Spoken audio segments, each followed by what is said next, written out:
Welcome to the Deep Dive. So, today we're tackling something I think many of you listening will recognize. It's that gap, right, between studying English, knowing the words, the grammar, and actually, speaking it fluently. Yeah, it's a really common sticking point. You feel like you should be able to speak after all that work. Exactly. But maybe you freeze up in conversations, or what comes out just sounds a bit stiff, not natural. Right, even after years of classes sometimes, it's super frustrating. So the mission for this deep dive is, well, to explore why those traditional ways might be falling short. And to dig into an alternative idea, really, one that's all about actual communication. We've been looking at some interesting stuff describing this different methodology. Okay, let's get into that. When we say traditional methods, Yeah. what are we actually talking about? What does that typically involve for learners? Well, the material we looked at really highlights that focus on the mechanics, Like grammar rules? grammar rules studied separately, yeah. Yeah. Big vocabulary lists, maybe out of context, lots of worksheets. Right. And reading English that's maybe quite formal, stuff you wouldn't actually, say. Exactly. Formal, sometimes really academic language. It's almost like learning about all the bits of a bike, the pedals, the wheels, how they should work together. We're never actually getting on the thing and trying to ride it. Precisely. It's that analogy, isn't it? Trying to learn swimming by just reading books about it. Yeah, you understand buoyancy in theory, but the minute you hit the water, whoosh, it's different. Totally different. And the sources really hammer this home. Passive study, just taking information in, doesn't automatically build the skill of speaking.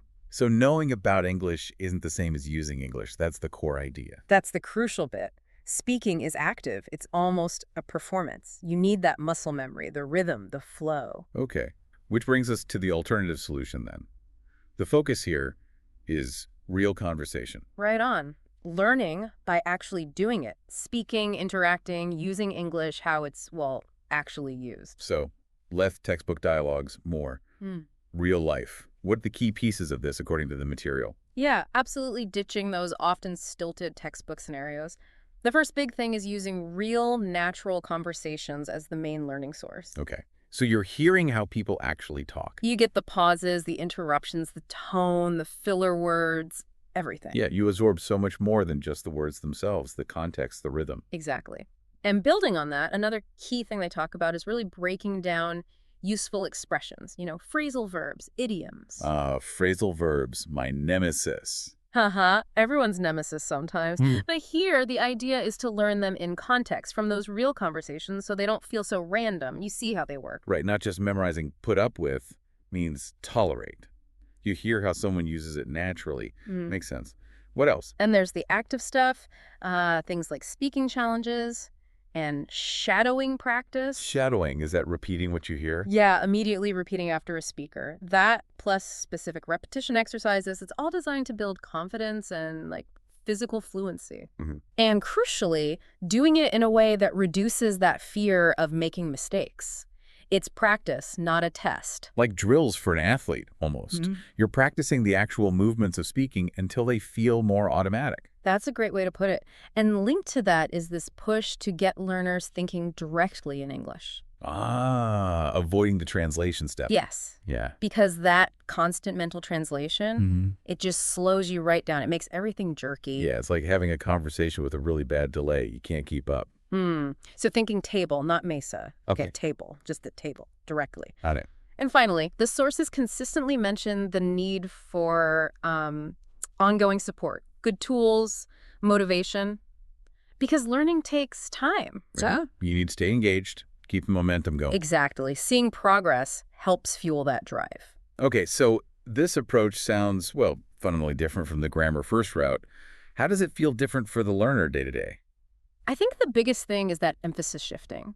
It's not about memorizing rules first and then maybe eventually speaking. It's about speaking as the way you learn, applying it constantly.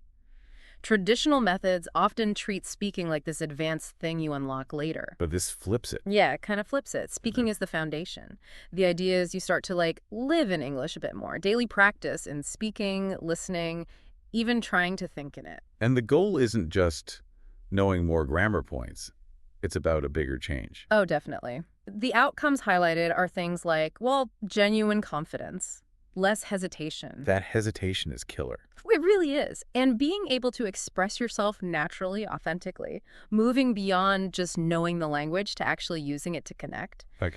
And there's also this message of reassurance, that fluency isn't just for some people who have a gift for languages. That's important. So many people get discouraged thinking they just don't have the knack. Right. But this suggests it's much more about the method you use and that it doesn't have to be this super stressful, judgmental process. That makes sense. Hmm. Did the sources mention specific feedback from learners? What do people actually say?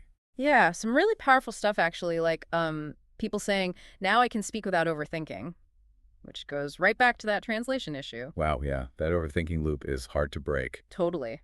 And others saying they can finally understand native speakers better, which shows their listening skills are tuning into that natural, real-world speech. Okay, so listening and speaking, improving together. Seems like it. And then there's feedback about feeling confident using English at work, real practical impact. That's huge for people's careers and just daily life. Absolutely. And maybe the most telling one is people saying it's the first time English has ever felt natural to them. That hits differently, doesn't it? It's not just about being correct, it's about feeling comfortable, authentic. Precisely.